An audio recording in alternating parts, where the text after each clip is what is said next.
Good morning everyone. আশা করছি তোমরা সবাই ভালো আছো, সুস্থ আছো, নিরাপদে আছো। আমরাও খুব ভালো আছি। আমার এই ছোট্ট পরিবারে তোমাদের সবাইকে স্বাগত জানিয়ে আজকের ভিডিওটি শুরু করছি। আশা করি তোমাদের একটু হলেও ভালো লাগবে। তা ভিডিও শুরুতে একটা লাইক দিয়ে ভিডিওটি কন্টিনিউ করো। তো বিয়ের আগে না একটা প্রশ্নের সম্মুখীন আমাকে হতেই হতো, মানে ধরো আমি গ্যাসের কাছে কিছু করছি, রান্না করছি বা কিছু করছি বা বাসন মাজছি বা ধরো না বোতল ভরছি, তখন কাকিমা বলো ভাবি বলো একটাই প্রশ্ন আমাকে করতে হয় যে তোমার মা ঘরে নেই। এই প্রশ্নটা শুনে তোমাদের কি মনে হয় যে মা ঘরে না থাকলে এইসব কাজগুলো আমাকে করতে হয়, বা ঘরে থাকলে কিন্তু এইসব কাজগুলো আমাকে করতে হয় না? সময়ের সাথে সাথে কিন্তু অনেকটাই পরিবর্তন হয়ে যায় মেয়েদের জীবন, তাই না? বিয়ের আগে আগে কিন্তু যেসব কাজগুলো ফাঁকি দিয়ে চলতাম, এড়িয়ে চলতাম, বিয়ের পরে কিন্তু সেই সব কাজ এড়িয়ে চলার কোনো কিন্তু চান্সই নেই। বিয়ের আগে হয়তো তুমি গোছালো ছিলে, কেউ গুছিয়ে পরিপাটি করে রাখতে, কিন্তু বিয়ের আগে হয়তো আমি অতটা গোছালো ছিলাম না। বিয়ের আগের তুমি, বিয়ের এখনের তুমি কিন্তু অনেকটাই পার্থক্য, আকাশ পাতাল তফাৎ হয়ে যায়, মানে পুরোটালি চেঞ্জ হয়ে যায় মেয়েটার জীবন। বিয়ের আগে যারা তোমাকে জানতো বা চিনতো, বিয়ের পরে যারা তোমাকে যদি দেখে, তোমার কাজ যদি দেখে, তুমি যে সেই বিয়ের আগের সেই মেয়েটা যে কাজ করতে পারতে না, কিছু গুছিয়ে রাখতে পারতে না, সেই মেয়েটাই যে এত সুন্দরভাবে গুছিয়ে পরিপাটি করে রাখতে পারে, সেটা কিন্তু সে কখনোই ভেবে উঠতে পারবে না যে এতটাও পরিবর্তন কেউ হতে পারে, তাই না? তার সংসারটা, মানে ঘরটা যখন আমার, তা ঘরটাকে সুন্দরভাবে পরিপাটি করে গুছিয়ে রাখার দায়িত্বটাও আমার। তা শুরু করে দিয়েছি কাজ। তা ঘুম থেকে উঠে আগে কিন্তু ব্রেকফাস্ট করে নিয়েছি, ব্রেকফাস্টে রুটি আর চা করে খাওয়া হয়ে গিয়েছে অলরেডি। আমি বাবুকেও খাইয়ে দিয়েছি, যেন দুধ রুটি করে, মানে রুটি করেছিলাম আর দুধ দিয়ে খাইয়ে দিয়েছি। দেওয়ার পরে অলরেডি কিন্তু এদিকে আমি বাসন মেজে মানে ছাদে চলে গিয়েছিলাম, কাপড়গুলোও মেলে দিয়ে এসেছি।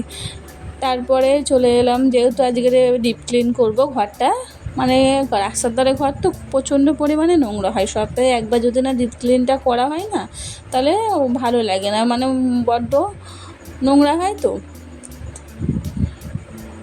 সপ্তাহে একবার হলেও না ডিপ ক্লিনটা আমার করতে হয়। তাই এদিকে দেখতেই পেলে যে আমি বিছানা মানে বালিশের ওয়ারগুলো কিন্তু অলরেডি খুলে নিয়েছি, ওইগুলো কাচবো। তার জন্য খুলে নেওয়ার পরে এদিকে এবার মানে ঝুলগুলো ঝেড়ে নিচ্ছি, সমস্ত মানে পুরো ঘরটা ভালো করে ঝুল ঝেড়ে নিচ্ছি। দেখতেই পাচ্ছ অনেকটা পরিমাণ মানে ঝুল হয়েছিল, নোংরা দেখাচ্ছিলো, আর একটু ঝুল হলে না যেন ঘরটাকে অতটা মানে একটা কিরম লাগে, ভালো দেখায় না। তাই এদিকে ঝুলটা ঝেড়েও নিচ্ছি। তাই এদিকে কাপড়গুলো মেলে দিয়ে এসেছি। আবার যখন আবার পানি হবে, মানে বর্ষার আকাশ, বৃষ্টি হলে আবার গিয়ে কিন্তু কাপড়গুলো তুলে আনতে হবে। বর্ষার সময় এই কাজটা কিন্তু মানে করতেই হবে, আর বিরক্তির কাজই বলতে পারো। তাই এদিকে আমি এবার বেডশিটটা চেঞ্জ করে নিচ্ছি, যেহেতু ঝুল ঝেড়েছি, এবার ময়লাও পড়েছে, তাই ভালো করে তুলে এবার সব কিছু ঝেড়ে ঝাড়ে নেবো কিন্তু। আর যেহেতু ছোটো বাবু, প্রতিদিন যে ডিপ ক্লিন ভালোভাবে পরিষ্কার করব সেটা হয়ে ওঠে না, তাই না? একটা ছোটো বাবুকে নিয়ে কাজ করা মানে অনেকটা সময় সাপেক্ষ ব্যাপার, বিশেষ করে যাদের ছোটো বাবু আছে তারা অবশ্যই বুঝবে। আবার ভিডিও করতে করতে কাজ করা মানে অনেকটা সময়ের ব্যাপার। এদিকে কিন্তু আমি রান্নাও, যেহেতু আজকে ডিপ ক্লিন করব, তার জন্য কিন্তু ওদিকে রান্নাটাও কমপ্লিট করে নিয়েছি। কেন, এরা ডিপ ক্লিন করতে কিন্তু অনেকটা সময় লেগে যায়। এবার রান্নাটা যদি আমার করা থাকে, তাহলে আমি কিন্তু মানে নিশ্চিন্তেই এদিকের কাজটা করতে পারবো। তার জন্য কিন্তু রান্নাটাও করে নিয়েছি, করে নিয়ে তারপরে ঘরের কাজে লেগেছি, যাতে শান্তিতে কাজটা করতে পারি। তা বাবুকেও মাঝখানে একটু আম দিয়ে দিয়েছি, ওকে একটু বেলার দিকে ফল দিই, যেহেতু ফলটা পছন্দও করে। তা ওইটা দিলে ওইটাও বেশ ওর খাওয়ানোটা সুবিধা হয়, ও একা খেয়েও নিতে পারে। তারপরে এদিকে বেডশিটটা বিছিয়ে দিলাম। তো এইটা না অনেক পুরাতন বেডশিট, ধরতে গেলে আমার বিয়ের 9 দিনের সময়ের বেডশিট, কিন্তু ওই পুরাতন জিনিসের মধ্যে একটা মায়া থেকে যায়, তাই না? ওই জন্য এটা এখনও রয়েছে, মানে ভালোই আছে, খুব একটা খারাপ হয়ে গিয়েছে তা নয়, কিন্তু ওই পুরাতন জিনিসের মধ্যে মায়া বসে যায়। ওই জন্য যতই নতুন জিনিস চলে আসুক না, পুরাতন জিনিসের মধ্যেই মায়া কিন্তু ছাড়া যায় না। তা আজের বিছালাম, বেশ ভালোই লাগছে।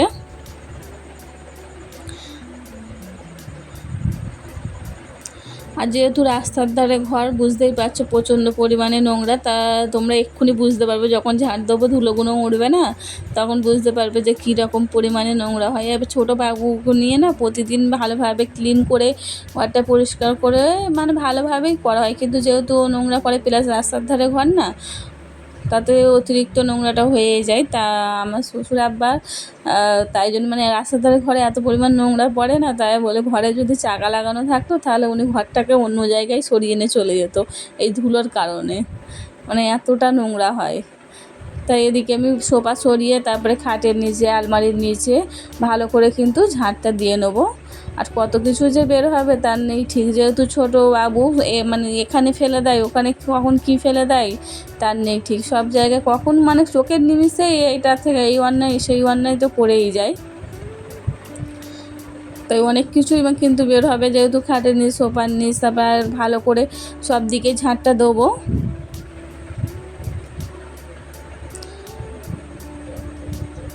তো ওই ডিশের কাছেও না ভালোই নোংরা হয়েছিল, তার ডিশগুলো কিন্তু ভালোভাবে পরিষ্কার করব।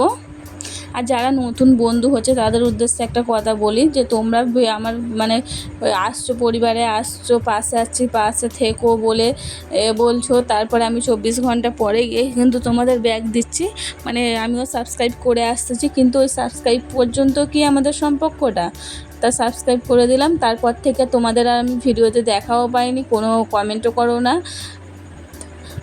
তাহলে কি করে হবে, তাই না? সবাই যদি আমরা সবাইয়ের ভিডিও না দেখি তাহলে কি সবাই আগাতে পারবো? আমরা নতুনরা কিন্তু নতুনদেরই পাশে থাকতে হবে, নতুনদের ভিডিও দেখতে হবে, কারণ যাদের ভিডিওতে 1000, 2000, 3000 করে ভিউজ আছে তারা কি আমাদের ভিডিও দেখবে না?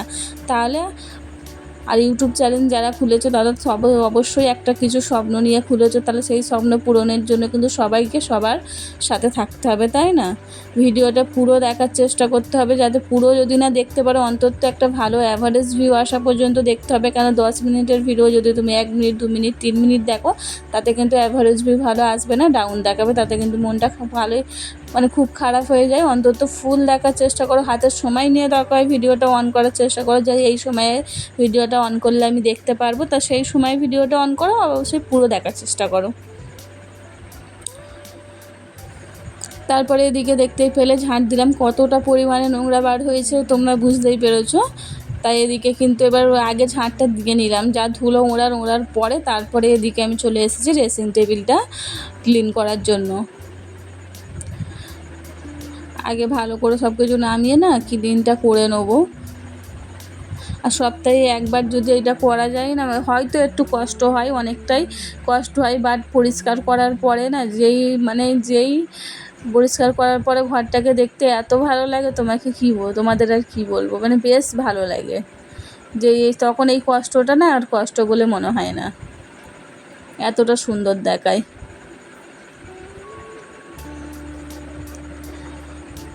তাই এদিকে এবার এই আলমারিটাও ভালো করে মুছে নিচ্ছে।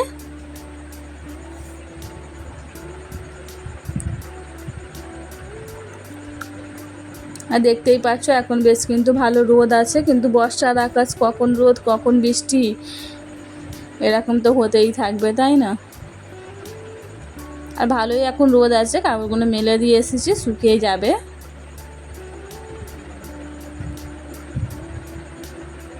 আর বর্ষার আকাশে এই রোদটা থাকলে মনে হয় কাপড়গুলো কতক্ষণে ছাদে দিয়ে আসি যাতে তাড়াতাড়ি শুকিয়ে যায়। তাই এদিকে এবার এই আলমারিটাও ক্লিন করে নিচ্ছি। আর এরকম যদি একটা আনলা ঘরে থাকে তাতে কি সুবিধা হয় তোমাদের কি বলবো, এই বর্ষার সময় তো আমি কাপড় যেন রোদ শুকোলাম, যেহেতু ছোটো বাবু অনেক কাপড় হয়, তাই না? এবার কাপড় তো প্রতিদিন তো রোদ হয় না, বৃষ্টিও হয়। তাই এদিকে যদি বাবু ছোটো কাপড়গুলো এখানে রাত্রিরে মেলে দিয়ে শুই না, তাহলে পাখার হাওয়াতে না অনেকটা শুকিয়ে যায়, আর ফের সকালে উঠে তুলে নিই। তো এদিকে এই আলমারিটাও ক্লিন করে নিলাম, একটু আনলাটাকেও মুছে নেব।